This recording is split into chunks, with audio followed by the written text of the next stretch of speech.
A gente tem dificuldade de entender o mundo espiritual. Por que essa dificuldade? Porque nós nascemos naturais, primeiro. Durante toda a nossa vida, dos mais novos aos mais velhos, nós somos ensinados a lidar com o mundo natural. O que é o mundo natural? Aquilo que a gente vê, aquilo que a gente sente, aquilo que a gente toca. Quando a gente se converte, aquilo que a gente falou na outra aula, a gente então tem um novo nascimento da natureza espiritual. Só que a gente precisa o que agora? A gente precisa aprender a lidar com a natureza espiritual. E esse é o processo que é difícil. Por quê? Porque são naturezas diferentes. Aí precisa da paciência. Porque é um crescimento. A gente precisa o quê? Precisa ir aos poucos, tentando entender o que é a vida espiritual, que é a nossa natureza verdadeira, para a gente então ir aprendendo como lidar com ela, e a gente vai então aprender como usufruir de todas as bênçãos, de tudo aquilo que Deus tem para nós. Só que é preciso entender, porque é uma questão de compreensão. Aí qual é o grande problema hoje, para todo mundo, na verdade? É porque nós temos um monte de necessidades naturais, materiais, que vai desde comer, viver, respirar, até ter as coisas, necessidades, comprar isso, aquilo, e o que mais? Relacionamentos, casamentos, coisas que têm a ver com o material, com a afetividade, com as emoções, tudo está no mundo material, a gente tem um monte de necessidade e a gente às vezes quer logo. E aí pelo mundo natural as pessoas buscam os meios que todo mundo busca. Só que nós estamos aqui para buscar um caminho diferente. Amém? Que é um caminho espiritual. E aí, como é que se entende isso? Primeira coisa, onde foi que a gente parou na última aula? Quem lembra aí? Qual foi a coisa principal que a gente... Hein? Como é? Não, aquela foi uma revisão, né? Não, na mesma, quando a gente estava lá. Que foi aquilo que a gente revisou semana passada, naquela semana. O que é que ficou de principal? Quem estava naquela primeira aula? Vocês dois que não estavam, né? Ele também não estava não, né? Do homem tridimensional, corpo, alma e espírito. Esse entendimento é fundamental. Inclusive eu coloquei um pedaço daquela aula esses dias no Instagram. Vocês quem acompanha aqui viu. E aí um cara foi lá fazer uma pergunta no comentário, não, porque não é assim, porque porque no grego não sei o que e tal. Falei, querido, eu acredito assim, minha vida está assim, respondi para ele, né? Mas existem outras formas de crer. Tem uma parte de cristãos que não crê que o homem é corpo, alma e espírito. Ele crê que o homem tem corpo e espírito e alma é a mesma coisa. Essa definição ela é fundamental, principalmente a gente entender o que é da nossa alma, os nossos sentimentos, aquilo que a gente sente, aquilo que a gente apalpa, e aquilo que é espiritual. Por quê? Porque aquilo que dá resultado na nossa vida de fé é quando a gente começa a trabalhar aquilo que é espiritual. E quando a gente começa a trabalhar o que é espiritual, aquilo que é da alma, as emoções, aquilo que eu sinto, isso começa a ficar mais controlado. E por que isso é importante? É tão importante que se você for olhar nos frutos do Espírito, lá em Gálatas, quem sabe todos decorados. Mas o fruto do Espírito é amor é o primeiro, mansidão. Mansidão, o que é mansidão? Controlar as emoções. Longanimidade, o que é o longo ânimo? Controlar o seu ânimo. Domínio próprio, o que é domínio próprio? É controlar você mesmo. Controlar o que de você? Suas emoções, paz, benignidade, bondade. Então, os frutos do Espírito, todos eles têm voltado aqui. É você controlar as suas emoções. É difícil? É. Se fosse fácil, todo mundo fazia, né? Assim ditado, né? Só que esse é o caminho. Aí, nesse caminho, vai ser o tema da nossa aula hoje. Que é uma coisa que tem tido muito problema nas igrejas. Sabe o quê? Batalha espiritual. E se fala muita coisa, se vive muita coisa. Eu já fiz muita coisa dentro de batalha espiritual, das quais eu me envergonho. Coisas que não dão resultado. E aí eu aprendi, olha, eita Jesus. E eu aprendi.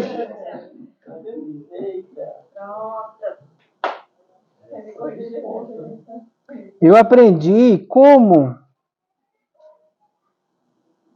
atuar dentro da batalha espiritual. E nós vamos começar. Show. Eu tinha deixado separado o versículo. Porque a nossa luta não é contra carne nem sangue. Esse é um que eu vou usar. Não, é outro. Porque as armas da nossa milícia não são carnais, e sim poderosas em Deus. Tessalonicenses. Tessalonicenses quanto? Eu sei decorado. Eu decoro o versículo, mas às vezes não decoro onde está. Porque o versículo está escrito, porque as armas das nossas milícias não são carnais, mas sim poderosas em Deus para destruir toda altivez. Não é isso? O que está em Efésios é porque a nossa luta não é contra a carne nem sangue, mas contra os principados e potestades. Pode abrir em Efésios também. Ele fala sobre a armadura de Deus. Ele começa dizendo assim, abriram?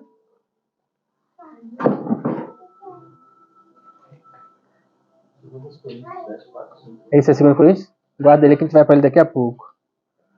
Efésios 6. 6:10. Quanto ao mais... Todos abriram? Acompanhando aí? Quanto ao mais, ele falando, né? Para finalizar a carta. Sedes fortalecidos no Senhor e na força do seu poder. Revestivos de toda a armadura de Deus para poderdes ficar firmes contra as ciladas do diabo. Antes de falar da armadura, ele começa a dizer assim, porque a nossa luta não é contra carne ou sangue, e sim contra principados, potestades, contra os dominadores deste mundo tenebroso e contra as forças espirituais do mal nas regiões celestiais. E depois ele vai, portanto, tomai a armadura de Deus. Mas eu quero concentrar nesse versículo aqui, porque ele é importante, para a gente definir algumas coisas. Primeira coisa, onde é que estão as forças espirituais do mal? Nas regiões celestiais. E onde ficam as regiões celestiais? Essa é a questão. Porque se você identifica onde é que ficam as regiões celestiais, você vai identificar onde é que está acontecendo a luta. O entendimento que tinha antigamente que muitas vezes você passava até antigamente que eu falo na Idade Média, até pela Igreja Católica, era o seguinte, antes de descobrir que a Terra é redonda, aqui. Antes de descobrir que a Terra é redonda, então entendia-se que existia, inclusive Paulo fala isso num dos textos, que ele fala assim, que Jesus Cristo é Senhor no céu, na terra e embaixo da terra. Então o entendimento era que havia o céu, a terra e embaixo da terra. E ele fala em outra passagem sobre o terceiro céu. Ele fala, conheço um homem que se no corpo ou fora do corpo, não sei, foi até o terceiro céu e escutou coisas que são inefáveis. Então, uma das coisas que se define é, existem 3 céus, segundo aquilo que ele falou lá. Antigamente se achava que fora da terra, o céu que a gente vê é o primeiro céu, e que fora da terra eram as regiões celestiais. Algumas pessoas ainda acreditam assim. Eles acreditam o quê? Que tem o céu, esse que a gente vê, azul, e depois do céu tem as regiões celestiais, que seria o espaço, onde fica os principais potestades, e depois tem o céu onde Deus existe. Fica o Pai Celestial, né? Onde fica o Pai Celestial, que seria o terceiro céu, onde está agora Deus Pai e Jesus à sua direita, o céu definitivo. Esse céu definitivo, ele está certo. Vocês podem perguntar o que quiser, viu? Esse céu definitivo, ele está certo. Lá onde está Deus Pai é o céu onde Jesus está agora, sentado à destra de Deus. Só que as regiões celestiais, ela não é um lugar físico. Então ela não é no espaço sideral. Tudo que você imaginar sobre o espaço, aquilo que a gente vê, que sai que é visto pelo satélite, que é visto pelo satélite, as constelações, os outros planetas, as galáxias, tudo isso é mundo material ainda. Não é reino celestial. Estão entendendo? Porque onde um telescópio puder enxergar, é porque é matéria. Concorda comigo? Então, se é matéria, não é mundo espiritual. Mas onde então está o mundo espiritual onde acontece essa batalha? E aí, essa é a questão que é importante se definir. Você sabe onde é que esse mundo ele está agora? Aqui. Como? Vamos pegar um outro exemplo. Porque o diabo, vosso adversário, anda ao vosso derredor, procurando a quem possa tragar. O diabo, ou seja, o diabo está aqui nas hostes espirituais desse mundo tenebroso, certo? Ele está ao nosso derredor. Outro versículo fala: os anjos do Senhor acampam-se ao redor daqueles que o temem e os livra. Então os anjos do Senhor estão ao nosso redor. E o diabo, o inimigo, os demônios estão ao derredor. Redor, derredor. Primeira camada, segunda camada. E isso acontece aonde? Aqui. Nesse exato momento onde nós estamos, aqui está também o mundo espiritual. Lembra que nós falamos que você é um ser espiritual? E seu espírito está onde agora? Aqui. Dentro de nós temos um corpo, nós temos uma alma, que é uma mente psique, e temos um espírito. Então o espírito está aqui. Então nesse local, nesse momento, o espírito está aqui, assim também como estão os ao nosso redor. Primeiro é bom lembrar sempre dos anjos. Lembrou primeiro dos demônios. Lembre sempre dos anjos. Os anjos estão ao nosso redor. E ao nosso derredor estão os inimigos. Os inimigos. Os inimigos. Ao nosso redor estão os anjos de Deus. Aí entra anjo, arcanjo, querubim, serafim. Na verdade, os anjos. Porque querubim e serafim estão lá no céu. São categorias diferentes de anjos. Mas os anjos que estão ao nosso redor. E ao nosso derredor está o inimigo espreitando o tempo todo, buscando uma brecha nessa proteção dos anjos, para quê? Para entrar e destruir. Só que toda essa batalha que acontece no mundo espiritual, ela precisa ser entendida na nossa mente. Por quê? Porque a nossa mente define como essa batalha vai se dar. Quem vai vencer ou quando não vai vencer. Porque o diabo está espreitando, procurando uma brecha. E quem é que dá essa brecha? Nós. E nós damos essa brecha aonde? Na nossa mente. Quando você entende isso, onde é que a batalha está, você começa a entender como atuar nessa batalha. E quais são as armas que nós vamos usar. Por isso que Paulo fala que a nossa luta não é contra carne ou sangue. Essa é a primeira coisa. Você não luta contra pessoas. As pessoas não são nossos inimigos. Pessoas, elas precisam ser amadas.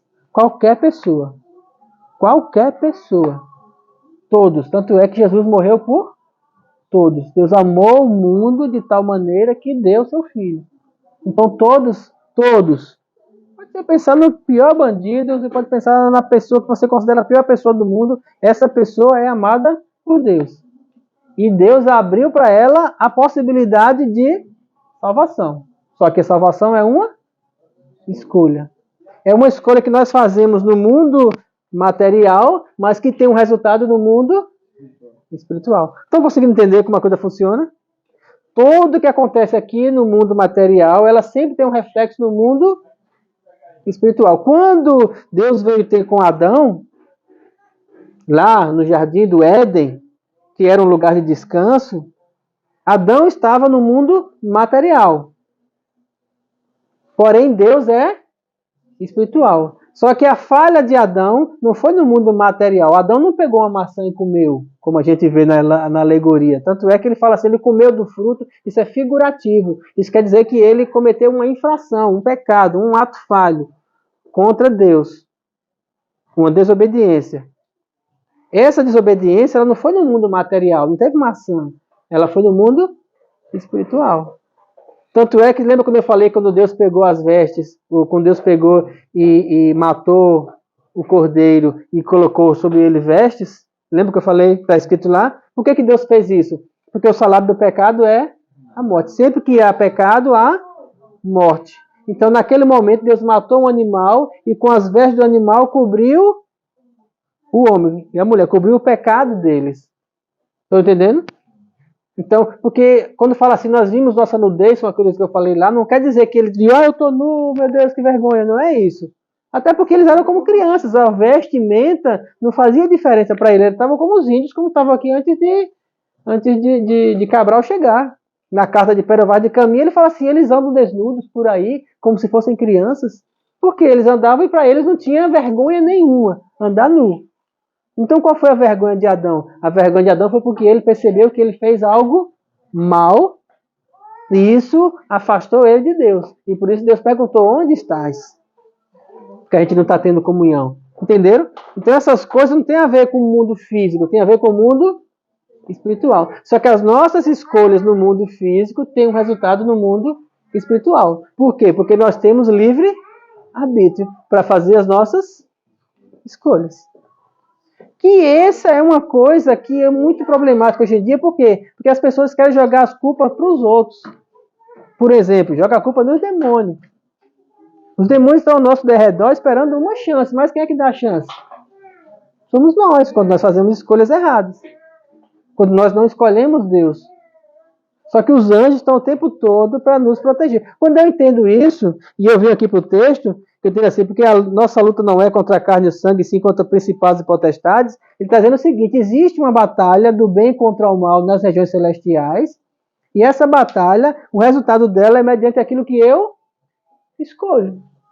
Como é que se dá isso de maneira prática? Muito simples. Se tem uma pessoa, se eu vejo uma situação em que eu posso ser bom, e eu não sou bom, eu estou agindo como? Luz ou trevas? Vamos pegar uma coisa mais prática. Se eu tenho uma situação que eu posso perdoar, me foi dada a opção de perdoar. A pessoa me feriu, ela me magoou, eu estava certo, eu estava errado, não quero nada com essa pessoa, a pessoa vem e me perdoa. E aí meu coração, não vou perdoar. Não tem. Olha, está entalado aqui. Quem nunca disse isso, né? Está entalado aqui. Não desce. Só que aí eu vou para o assunto do Pai Nosso, e no assunto do Pai Nosso fala assim, perdoa os meus pecados, Pai, assim como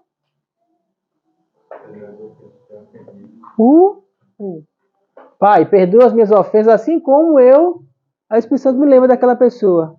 Aí eu tenho uma escolha. Não é tão difícil.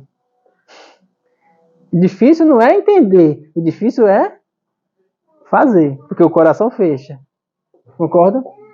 Se eu perdoo, eu perdoo você de coração. Zerou. Se você o perdoou, aí os anjos venceram a batalha. Se eu não perdoo, é porque o inimigo ele entrou no espaço. E o que isso pode acarretar se eu não perdoo? Se você não perdoa, você não está dando frutos espirituais. Se você não está dando frutos espirituais, a sua vida não vai ser boa. Você não está fazendo a vontade de Deus. Você não vai cumprir. É simples isso. E aí, quando nós vamos mais para frente, tomai toda a armadura de Deus, para que possais resistir no dia mau, ou seja, no momento de dificuldade, depois de ter vencido tudo, permanecer inabaláveis.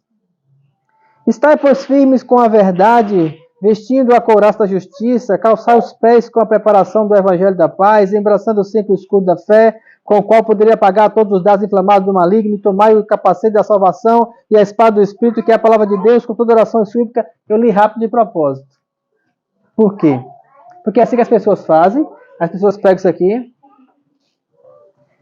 e aí eu vou dizer a vocês o que eu fazia antigamente. Quando eu aprendi sobre batalha espiritual lá atrás, o que eu fazia? Eu acordava de manhã, essa armadura, que fala aqui de batalha espiritual, ela é baseada na armadura dos soldados romanos, que na época era a melhor armadura que existia. Era o que tinha de melhor na na área militar. Se você assistir filme O Gladiador, por exemplo, vocês lembram? Aqueles negócios de couro assim, lembra? O elmo, o escudo e a espada, a armadura, tinha tudo. Aí o que eu fazia? Todo dia. Então, quando eu acordava, aí eu começava. Senhor, em nome de Jesus, eu agora estou tomando a tua armadura e eu estou, pois, cingindo com a verdade. Cingir é cinto. Eu agora estou colocando o cinto da verdade em mim. Em nome de Jesus. Aí eu fingi que estava colocando o cinto. Fazia igual a fivela, botava o cinto. Eu fazia o gesto. Eu agora estou vestindo a couraça da... Eu fui ensinado assim. Você lembra disso? Lá, deixa dar. Estou vestindo a couraça e eu fazia o gesto, vestindo a couraça da justiça. E aí eu ia um por um, fazia o ritual todinho e eu me sentia preparado para vencer as batalhas espirituais. E ia trabalhar. Só que, quando Paulo usou essa alegoria, tem gente que faz isso hoje. Tem gente que ensina isso hoje. Funciona? Não, mas claro que não. Por quê? Porque fazer um gesto, um ritual, é algo do mundo natural. Isso não é espiritual. E o que é, então, o espiritual que funciona? Estáis, pois, cingido com a verdade. A verdade, ela faz parte do seu dia a dia? Você escolheu andar em verdade? Você escolheu falar a verdade? Aí fica mais difícil do que fazer um gesto e amarrar o cinto, né? É? Você, no seu dia a dia, opta por falar a verdade sempre? Ah, pastor, mas tem hora que não dá. Todo mundo erra, todo mundo peca, todo mundo tem os seus deslizes. Mas no seu coração, você assumiu um compromisso com Deus de falar a verdade? De se propor a falar a verdade? Não. Se você não fez isso, então você não está cingido com a verdade. Ah, mas a verdade é Jesus, lógico. A verdade é Jesus, conhecereis a verdade vos libertará. Que verdade liberta? Toda ela. A verdade sempre liberta. Sempre. Sempre. Você está preso numa situação. Não sabe o que fazer. Falou a verdade, independente do resultado que for dar, você está livre. Simples assim. Qualquer situação. No trabalho, em casa, com a esposa, com a mãe, com o filho, qualquer situação da vida. Falou a verdade. Se você falou a verdade, você falou assim, vou falar a verdade e vou sofrer as consequências, você está livre. Enquanto você não falar a verdade, você vai ficar sempre preso achando que um dia alguém vai descobrir a verdade e aí você está errado. Não é assim? Concorda comigo? Se alguém discordar, pode falar. Eu estou aberto a discordar. Vestindo sempre a couraça da justiça. O que é a couraça da justiça? Não é uma coisa que você veste. A couraça da justiça é porque Jesus, quando morreu na cruz, ele justificou você. O que quer dizer justificar? Quer dizer que todos os seus pecados foram perdoados. O que é uma pessoa justificada? O cara cometeu um crime, roubou, foi lá, passou pelo juiz, 8 anos a sentença, o cara vai para o presídio, passa 8 anos lá, aí ele sai. Saiu dali, o que aconteceu com ele? Ele foi justificado, ou seja, ele pagou a pena pelo delito. Certo? Nós temos uma dívida muito grande, tínhamos uma dívida muito grande com Deus. Uma dívida de morte, dívida por causa do pecado. Essa dívida foi paga? Sim. Por quem? Quando? Na cruz ele pagou a nossa dívida, ou seja, foi zerado. Nós não pagamos a pena, ele pagou a pena por nós. No que ele pagou a pena por nós, então quer dizer que nós estamos justificados. De quê? Dos pecados. Nós somos perdoados quando nós pedimos perdão. Então, quando você comete um ato falho, que o diabo vem na sua cabeça e fala assim, mas você fez. Você foi você pecou, você fez, e eu vi que você fez porque você quis fazer e você quer fazer de novo. Se você se arrepende, se você pede perdão, se você não quer fazer aquilo de novo. E aí, quando o diabo vem na sua cabeça e fala assim, você é culpado, você fala, não, eu sou justificado, sou liberto, porque Jesus me libertou disso. Isso é a couraça da justiça. Calçai os pés com a preparação do Evangelho da Paz. Criei, por isso falei. O que é isso? Quer dizer que quando eu conheço Jesus, quando eu tenho experiências com Ele no meu dia a dia, por onde eu for, por onde eu pisar nessa terra, eu vou estar levando Ele, o Evangelho. Simples assim. Porque Evangelho não é só pregar, Evangelho é viver. O evangelho não é aquilo que se fala. O evangelho é aquilo que se é. Que é um problema hoje em dia muito grande, porque tem muita gente que fala, mas não é. Quando você vai para as igrejas, as igrejas grandes, que tem muito ritual, que tem muita coisa, que muita gente canta, que muita gente faz isso, aquilo, outro, e quando você vai ver no dia a dia, sabe quem passa muito por isso? Músico de igreja. Você está lá cantando na adoração, pai, o pessoal que está vendo aquele músico lá tocando no louvor, e você entra naquela adoração, é uma coisa maravilhosa. Aí de repente, do lado de fora, não vou nem esticar muito, no culto, depois que acaba ali na reuniãozinha, no final do culto, conversando, o cara não é aquela coisa que se imaginava lá. O cara fala besteira, o cara não sei o quê, o cara feriu alguém, o cara é grosso, aquilo, outro. Aí você que tem espelhado naquele cara da adoração, você faz... Por quê? Porque ele não andou com o evangelho, não preparou os pés dele para o evangelho. Ele era só capa. Entenderam? Então, assim, se é para ser, seja verdadeiro com aquilo que se é. Aquilo que você tem de Deus dentro do seu coração, aquilo que tem na sua fé, tem que ser a sua vida. Não tenta maquiar. Se você não tem fé para uma coisa, aprenda, chegue lá, mas seja verdadeiro naquilo que você é. Depois, abraçando sempre o escudo da fé. O escudo, com o qual podeis apagar todos os dardos do maligno. Aí você lembra das cenas romanas, o cara pegava a flecha, pá, e você aqui com o escudo. Ah, tem uma cena assim em Game of Thrones, que assistiu. Que o cara vai lá, o outro, como é o nome daquele? O Jon Snow, e o cara tá com arco e flecha, ele bota o escudo na frente, ele vai com o escudo, e o cara dá uma flechada, ele bota, ele tira, ele vai dar uma flechada boa, até que chega perto do cara, e com o próprio escudo ele vai... Em 300 também tem uma cena. Tem muita cena. Então o diabo, ele está o tempo todo lançando flechas lá do derredor, ele está o tempo todo lançando flechas na nossa mente. E como é que a gente vence isso com o escudo da fé? Pela palavra. Porque ele vai... Isso aqui, gente, que está escrito aqui, embraçando o escudo da fé, com o qual podeis apagar os dardos inflamados malignos, é exatamente aquilo que aconteceu com Jesus, aonde?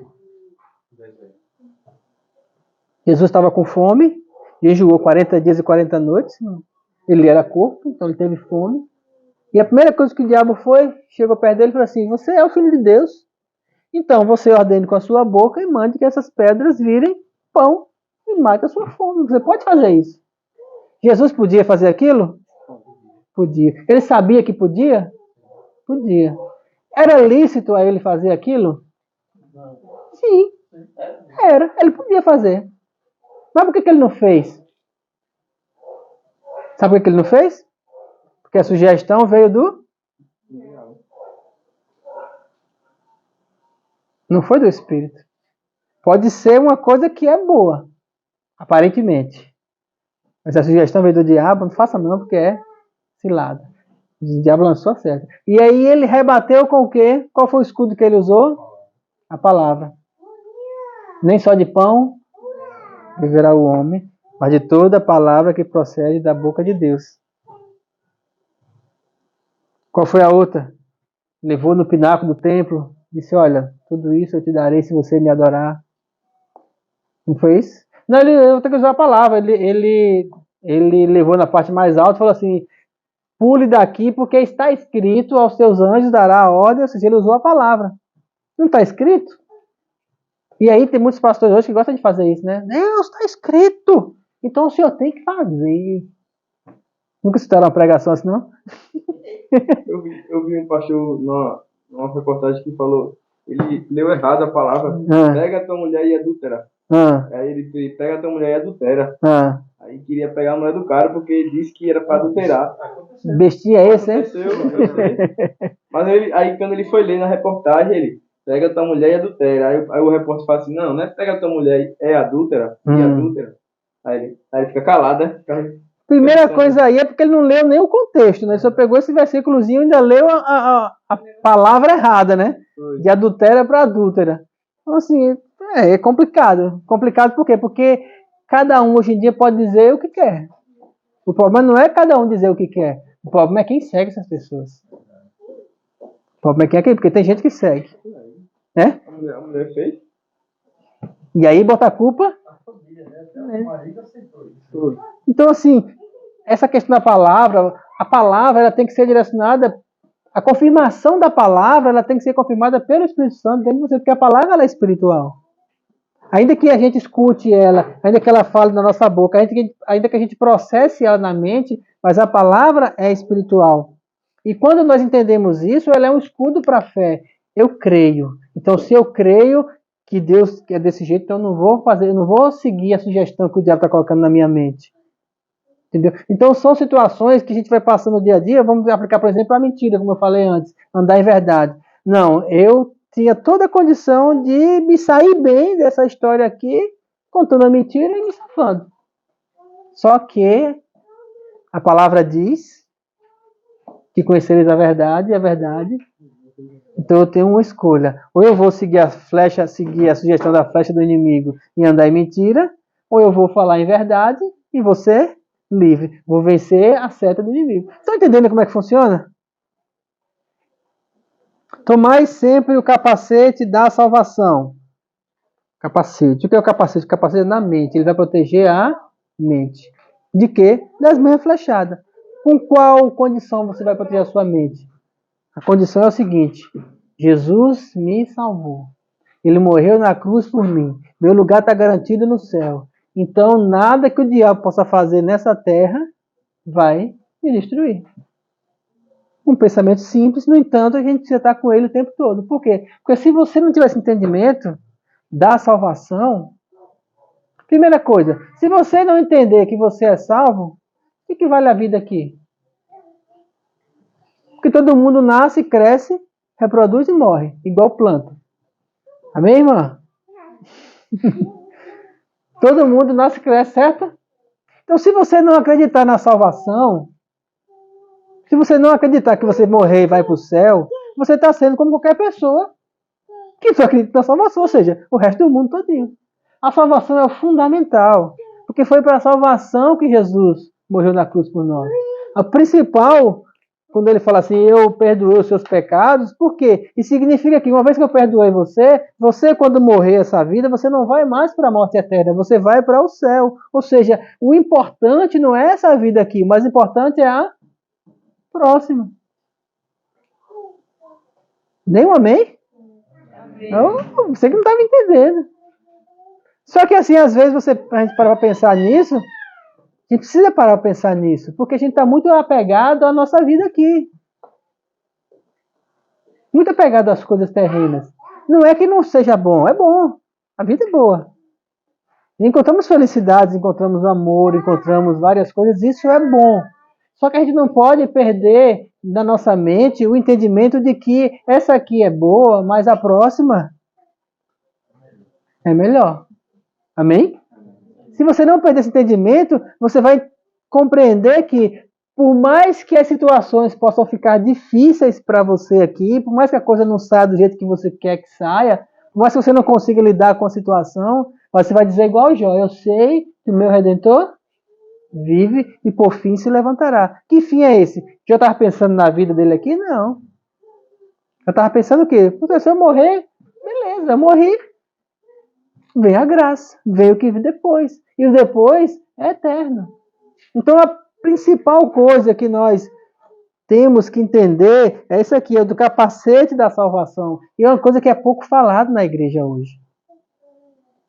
E quando eu falo pouco falado, não é sobre, se converta na igreja. As pessoas têm se convertido, só que muitas vezes têm se convertido ou por causa de um milagre, ou por causa da prosperidade, ou por causa de uma igreja mesmo, de uma reunião, porque o pessoal daqui é legal.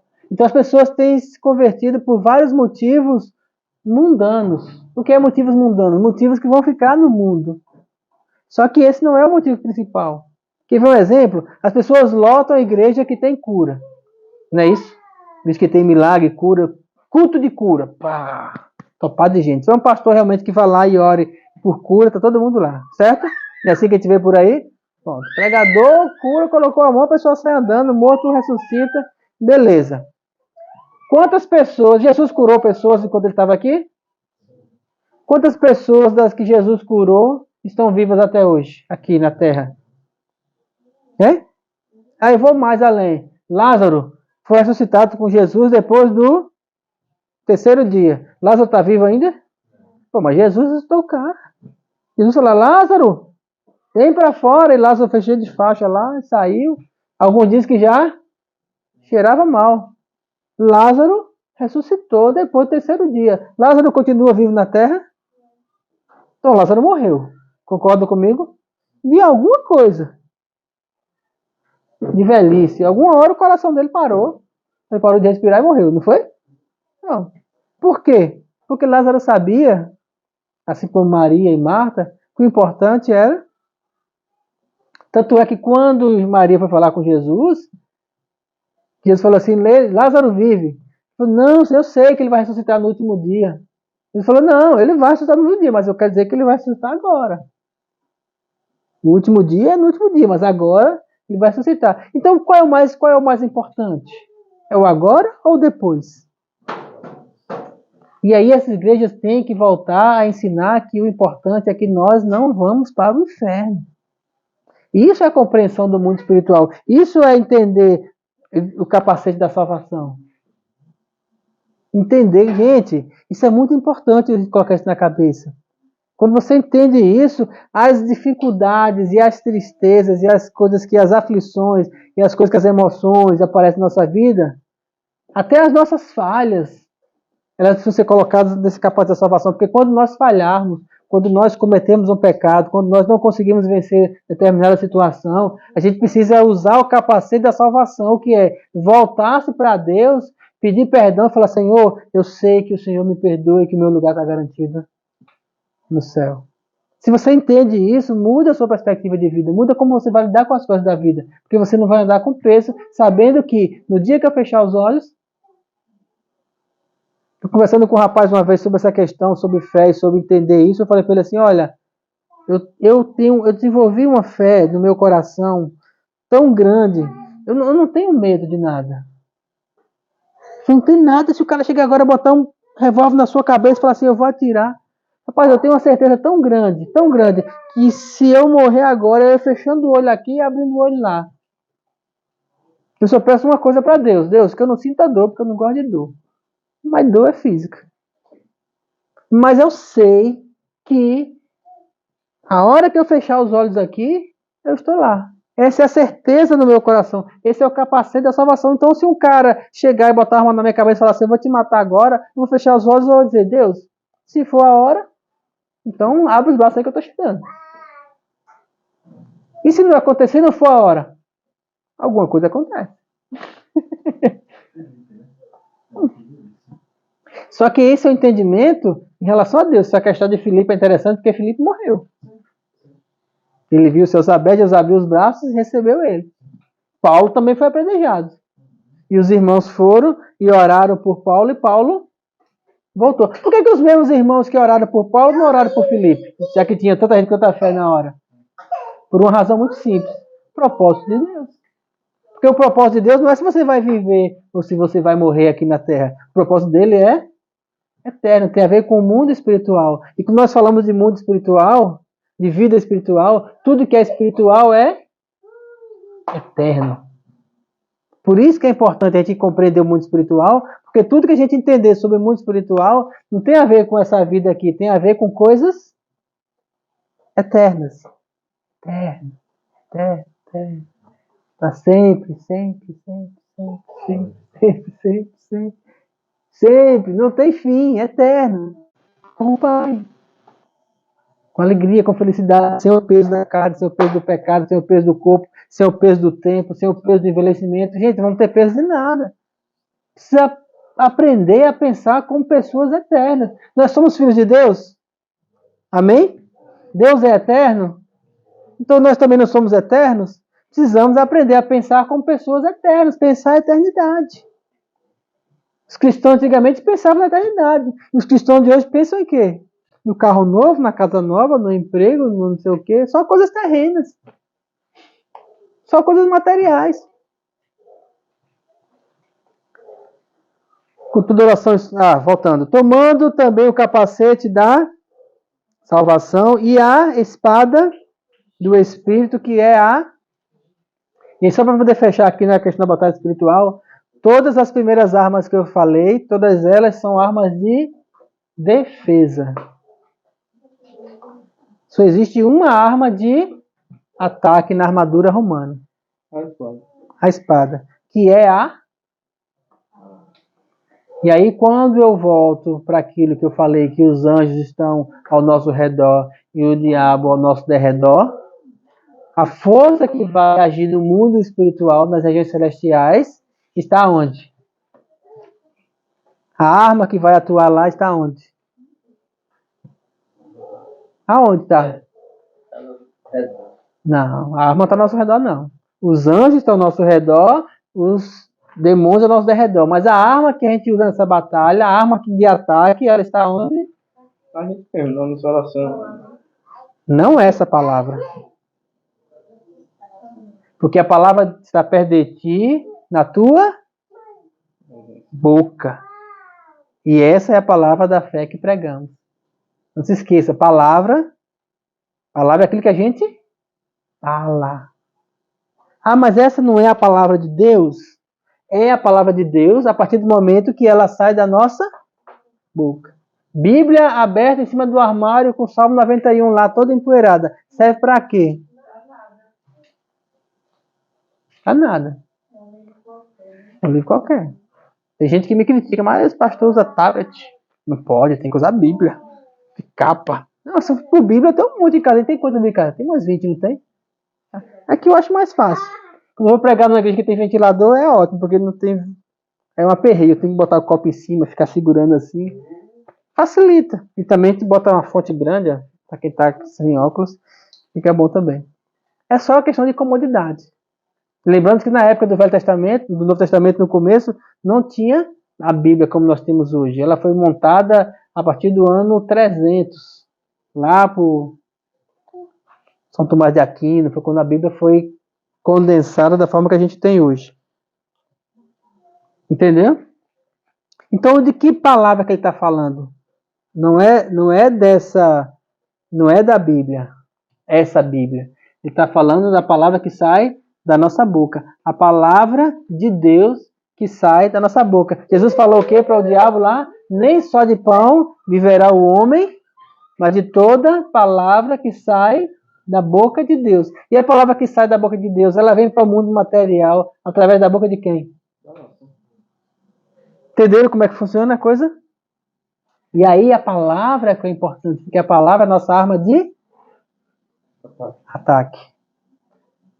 Por isso que é importante ler a Bíblia, saber o que está lá, principalmente entender o que está lá. Por quê? Porque ela é a arma que vai fazer com que nós vençamos as batalhas espirituais. Não é com sai demônio, ou amarra o demônio do sul, amarra o demônio do norte. Ah, eu fiz isso.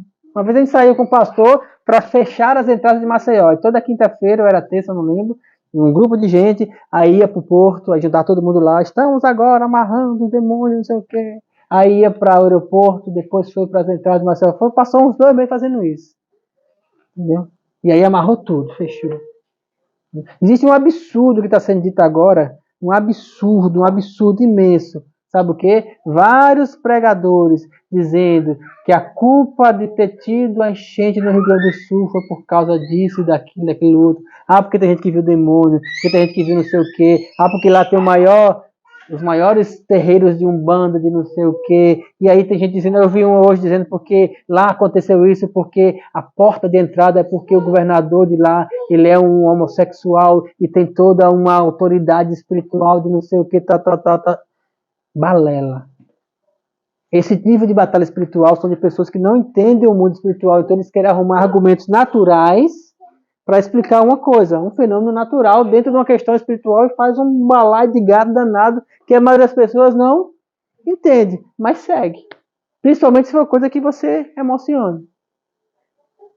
Então teve uma época da minha vida que eu ficava fazendo essas coisas de batalha, de ficar fazendo isso, aquilo, outro, e eu aprendi o seguinte, que primeira coisa, uma coisa que nós falamos na última sobre a questão espiritual, dentro da questão espiritual só existem 2 ambientes. No mundo espiritual, nas regiões celestiais, que ele fala aqui, só existem duas situações. Uma situação é luz e outra situação é trevas.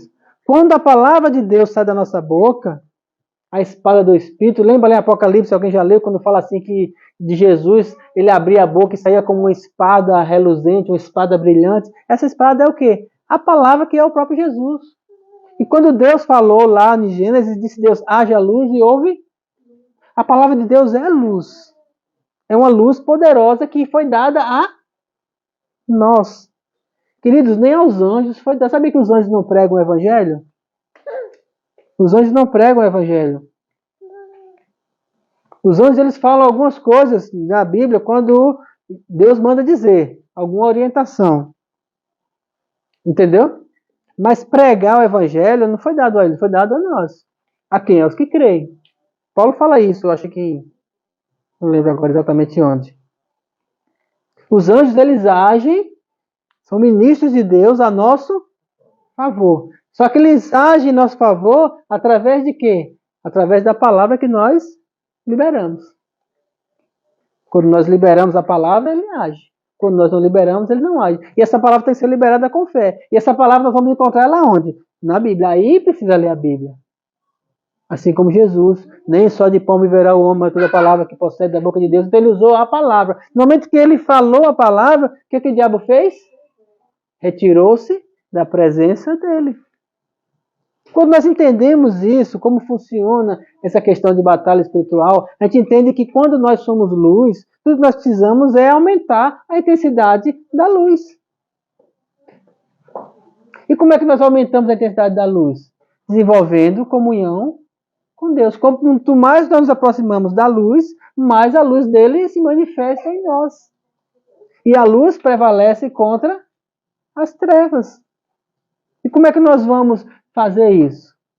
E aí Paulo termina aqui dizendo, 18, com toda oração e súplica, ou seja, buscando a comunhão com Deus, orando em todo o tempo no Espírito, e oração no Espírito é oração em línguas, isso nós vamos explicar mais para frente, vamos chegar nas próximas aulas sobre como utilizar a oração em línguas, e para isso vigiando com toda perseverança e súplica por todos os santos, e também por mim, para que me seja dada ao abrir da minha boca a palavra para, com intrepidez, fazer conhecido o ministério do Evangelho, no qual eu sou embaixador em cadeias, para que, em Cristo, eu seja ousado no falar, como me cumpre fazê-lo. Tudo que ele diz aqui diz respeito a falar. O que você tem falado? E aquilo que você fala, você vive? Porque a boca fala do que o coração está cheio. Então qual é o segredo? O segredo é primeiro você desenvolver a comunhão com Deus. Depois que você desenvolve a comunhão com Deus, ele vai falar as coisas no seu ouvido e você então fala com a sua boca e isso acontece. E assim que se consegue um milagre. Entenderam? Eu comecei a vivenciar isso na minha vida. Quando eu comecei a entender isso, eu comecei a entender aquele versículo, porque as armas das nossas milícias não são carnais, mas poderosas em Deus para destruir todos os sofismas e altivez que se levante contra o conhecimento de Deus. É assim? Está escrito? É. Ou aquele outro, foi esse que eu falei para você abrir aí? Não, qual foi que eu falei? Você tinha deixado aberto lá? De Tessalonicenses? Não, foi esse não. Foi outro. Fala também sobre...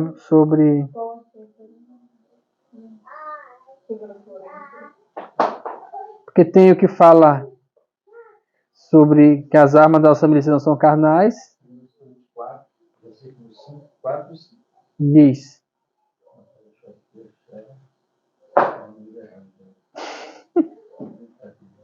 Segunda Coríntios.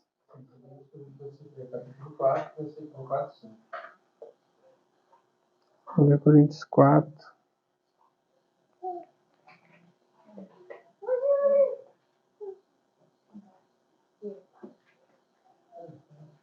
Não. 10, 4, 5. 2 Coríntios 10? Versículo 4, 5. Isso. Estava aqui grifado em azul. Porque, embora andando na carne, não lutamos segundo a carne. Porque as armas da nossa milícia, da nossa luta, não são carnais, e sim poderosas em Deus para destruir fortaleza, anulando nós os sofismas e toda altivez que se levante contra o conhecimento de Deus, e levando cativo todo pensamento à obediência de Cristo. Ele está dizendo o que aqui? A nossa luta não é na matéria, não é na carne, não é com pessoas. A nossa luta é contra a parte espiritual. Só que essa luta, ela acontece, ela se define aonde? Na nossa mente. Por isso que ele fala, as armas da nossa milícia não são carnais, mas são poderosas em Deus para destruir fortalezas. Que fortalezas são essas? Fortalezas que ele fala são construção de pensamento, coisa que a gente aprende no mundo material, coisa que a gente tem certeza que é assim e que precisa ser destruída. Anulando sofismas. O que é sofisma? Sofisma é um pensamento contrário àquilo que Deus diz. É você pegar uma coisa que Deus diz e deturpar. É uma das coisas que tem muito hoje. Eu pego, como exemplo que eu falei da batalha espiritual, ou de você pegar uma situação que aconteceu no Rio Grande do Sul. Não tem causa espiritual.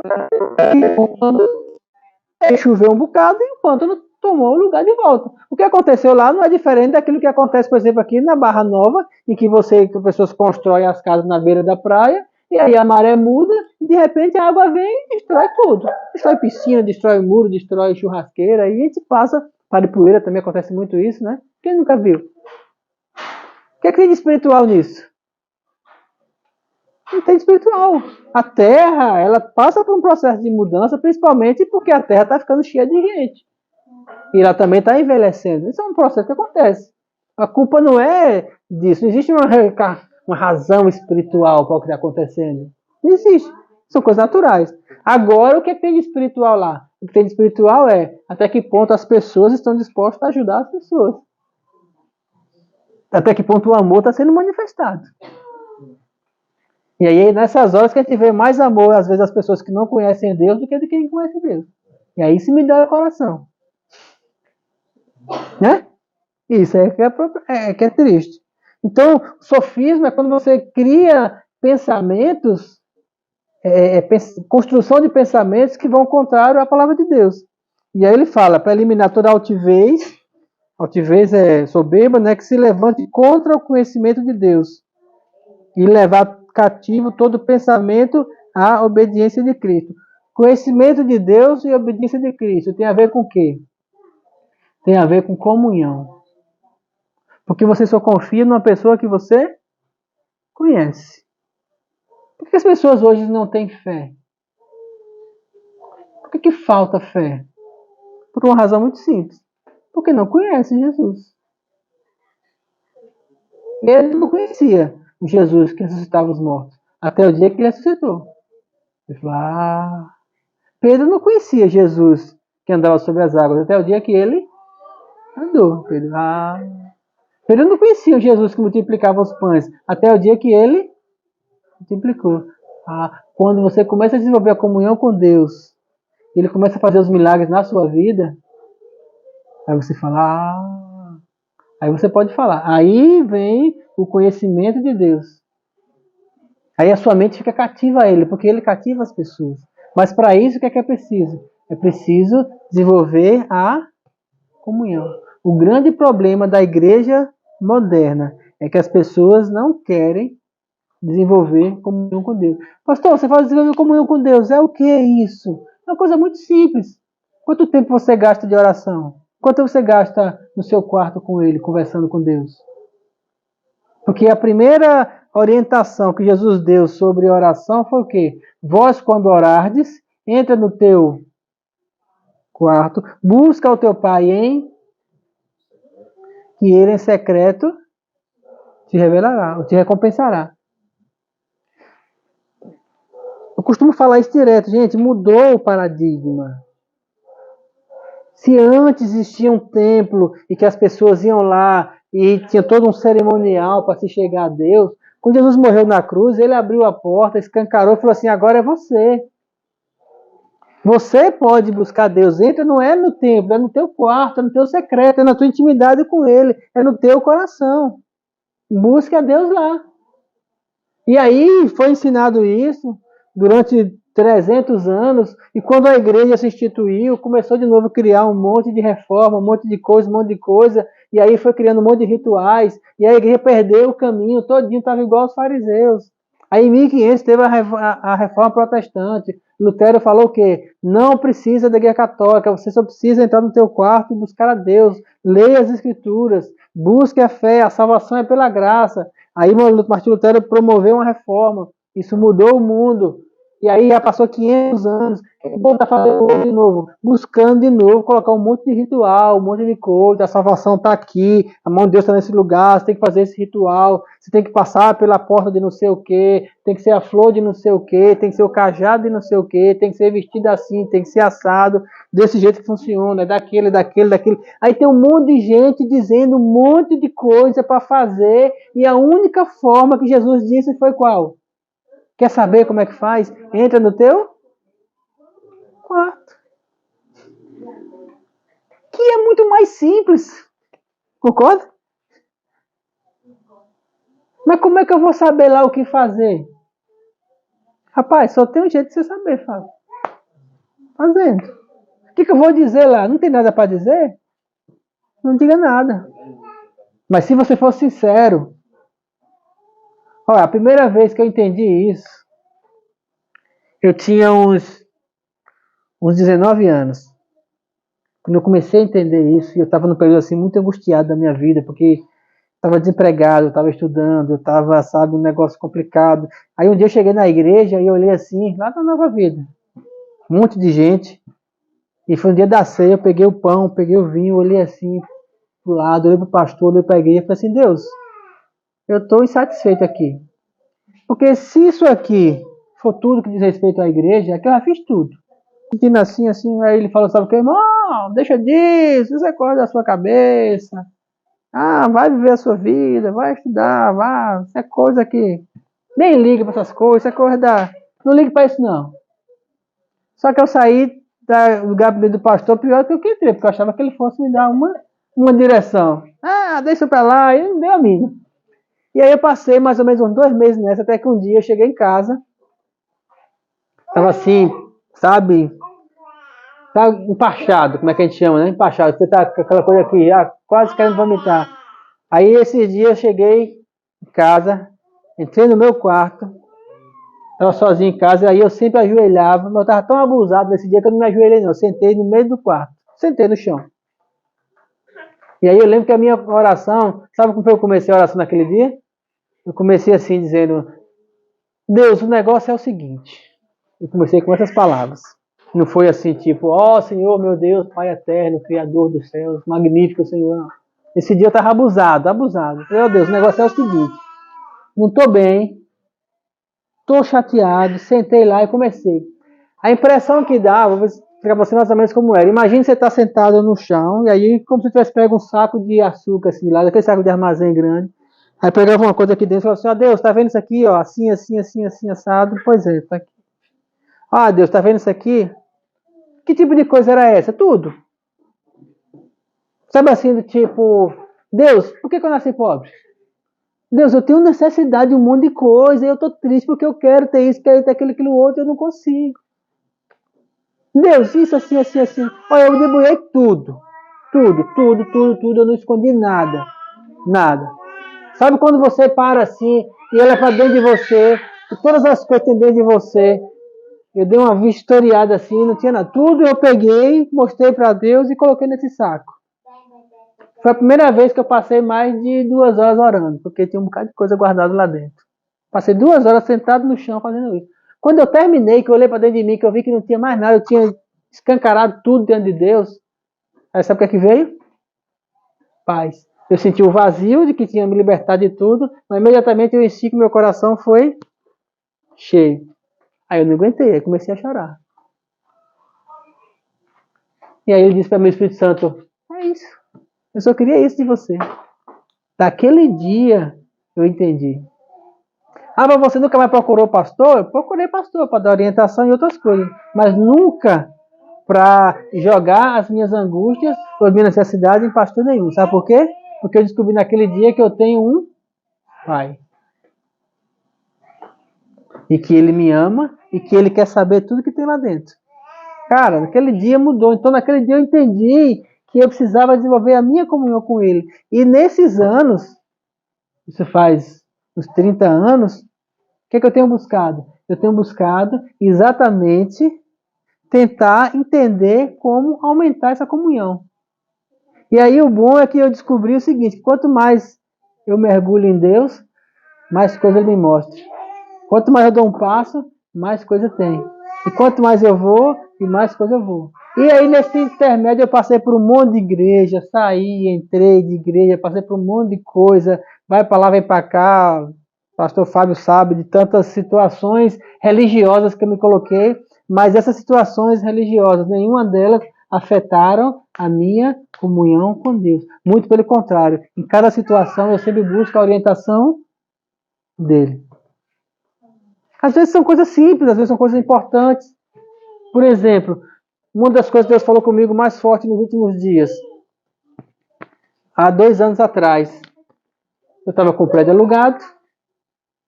Ele estava tendo os cultos lá na Santa Lúcia. Isso é para encerrar. Aí veio a pandemia. Fecha tudo. Fui para casa, comecei a fazer as lives em casa, ninguém podia reunir, beleza. Passou o que? Uns 7 meses, não foi? Mais ou menos isso. Quase um ano. Foi quase um ano, foi. Quase um ano eu lá, pagando o aluguel do prédio, metade, eu fiz um acordo com o cara, não, eu pago metade, eu tinha um contrato com ele, sem usar nada. Lá. Quando terminou, eu voltei. E aí, quando eu voltei, comecei as reuniões, meu coração começou a ficar entristecido, meio assim e tal. Os irmãos também voltaram meio assim, todo mundo parece que voltou meio demente depois da pandemia, não foi? Pra gente retomar a coisa, ficou... E aí a gente voltou, e aí eu comecei a orar, falei, Deus, o que está acontecendo? E aí não teve outro. Eu ia para lá, eu tinha reunião no domingo, na terça e na quinta, não era? Isso. Aí tinha dia que eu ia para lá, a Glenda não podia ir, eu ia para lá sozinho, e eu dizia assim, Deus, não manda ninguém para cá hoje não, quero ficar só nós dois. E eu chegava, eu queria ficar só. Aí lá eu chegava, eu ligava o sonzinho, abria as portas, tinha que abrir e tal, mas aí aquela hora eu separava para ficar com Deus. Eu ficava lá em comunhão com ele. Passei ainda, acho que umas 2 semanas assim. E aí um dia Deus falou comigo. Deus falou assim, vai e abre a Bíblia em Atos, no último capítulo, no último livro. O último livro, o último versículo. Na verdade, o último capítulo, o último versículo de Atos. Aí está escrito lá assim, e Paulo chegando em Roma, alugou uma casa e onde recebia as pessoas e tinha ao seu lado um guarda que foi designado para estar com ele e ele permaneceu por 2 anos. E acabou o livro de Atos. A Espírito Santo falou para mim assim, olha, aquilo que Paulo fez durante 2 anos numa casa alugada, só recebendo as pessoas que vinham ter com ele, foi o que estruturou todo o evangelho que a gente tem hoje. Porque enquanto ele ficou recebendo as pessoas, ele escrevia cartas. Falei, mas Deus, e a igreja? Falei assim, o importante não é a igreja. O importante não é o prédio. O importante é aquilo que tem dentro do seu coração. Eu quero que você vá ensinar isso para as pessoas. Levar para as pessoas isso. Até quando? Até o dia que eu mandar. E faz 2 anos que eu estou nessa. Estou aqui hoje, amanhã estou no Benedito Bentes, ano passado estou em outro canto. Até quando? Até eu digo, Espírito Santo, assim, agora eu quero que você fique nesse canto aqui.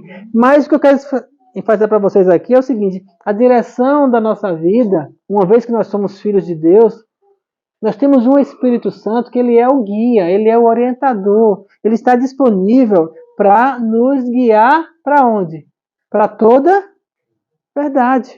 Jesus falou isso, eu vou mandar para você o Espírito Santo, o Paráclito, o Espírito de Deus, o Consolador. Ele vos dirá todas as coisas. Ele vos ensinará todas as coisas. E aí eu pergunto muito essas pessoas. Eu pergunto assim, vocês se converteram? Amém?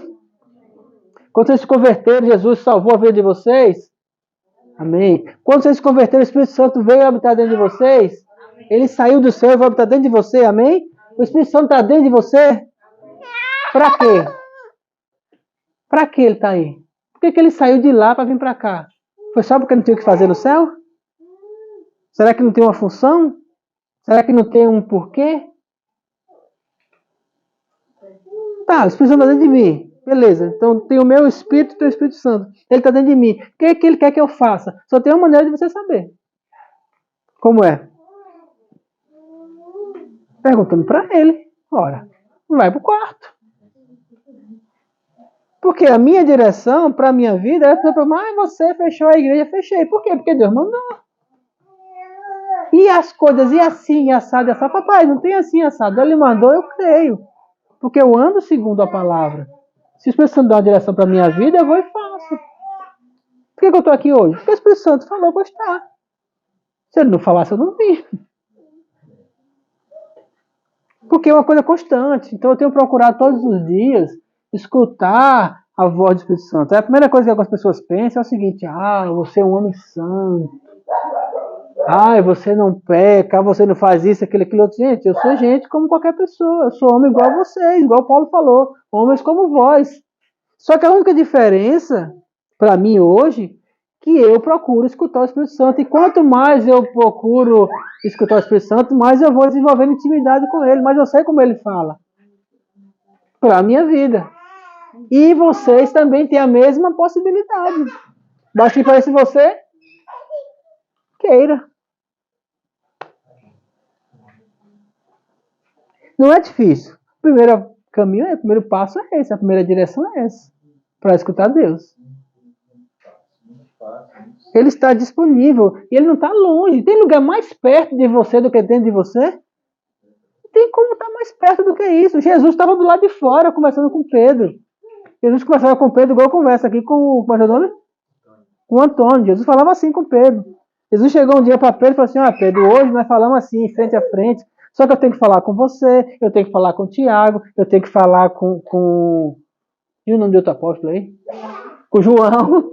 Eu tenho que falar com cada um, eu junto todo mundo e falo, eu falo com um por vez. Mas vai chegar um dia que quando eu for, o Espírito Santo vai vir e eu não vou falar mais com vocês assim de fora. Eu vou falar de dentro. Porque o Espírito Santo vai enviar ele para dentro de vocês. Aí dentro de vocês a comunhão vai ser muito maior. É muito mais fácil, porque não tem lugar. Porque quando ele fala entra no teu quarto, ele não quer dizer que, pastor, mas onde eu moro não tem quarto.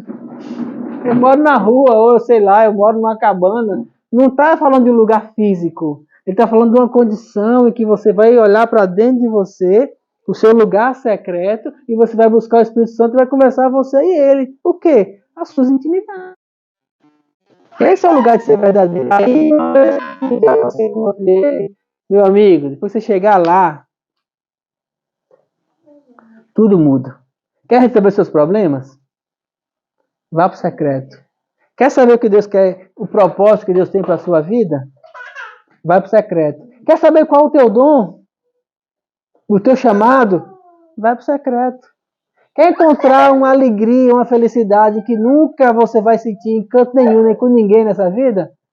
Vai para o secreto. Todas as coisas estão lá. Todas as coisas que você precisa para encontrar a plenitude espiritual para a sua vida. O problema é que as pessoas não vão. Meia hora, todo dia, qualquer hora. Meia hora, basta meia hora, todo dia. Hoje, chega lá e senta. Faça igual psicólogo. Você vai para psicólogo e chega e senta. Fala, não quero falar nada. Você não precisa falar não, senta aí e fica. É só a pessoa vai novo. No terceiro dia, quebra o gelo. Você vai lá, entra, faz igual eu fiz no começo. Bota uma cadeira na frente e fala assim: Espírito Santo, toma aqui. Não quero dizer nada hoje, mas eu quero ficar com o Senhor aqui. E aí sabe o que acontece muitas vezes no começo? Você dorme. E eu dormi muito na presença de Deus, com Ele. E é muito bom. Cansado. Deus, eu queria muito fazer com o seu motor. Vira o colo aí que eu só preciso cochilar. Me abraça, aí me abraça. Eu começo a dizer assim: Senhor, eu te amo. Senhor é minha vida. E ali eu apago. Com ele.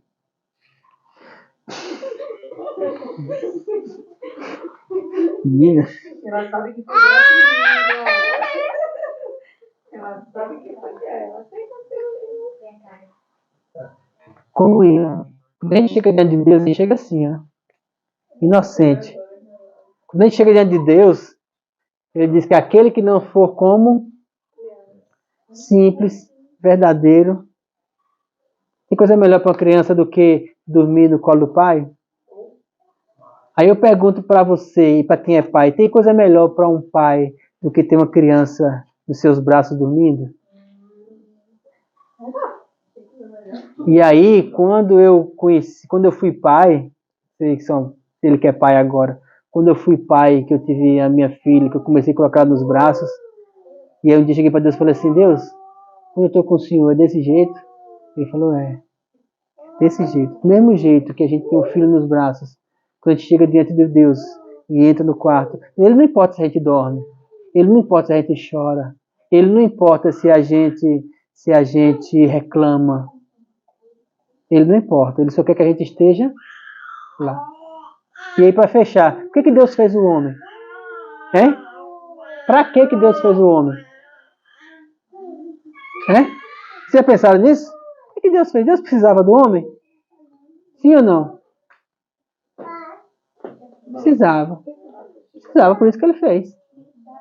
Precisava. Não precisava para existir, mas precisava para manifestar quem ele é. O que Deus é? Deus é? O que amor precisa? Amor precisa de outro.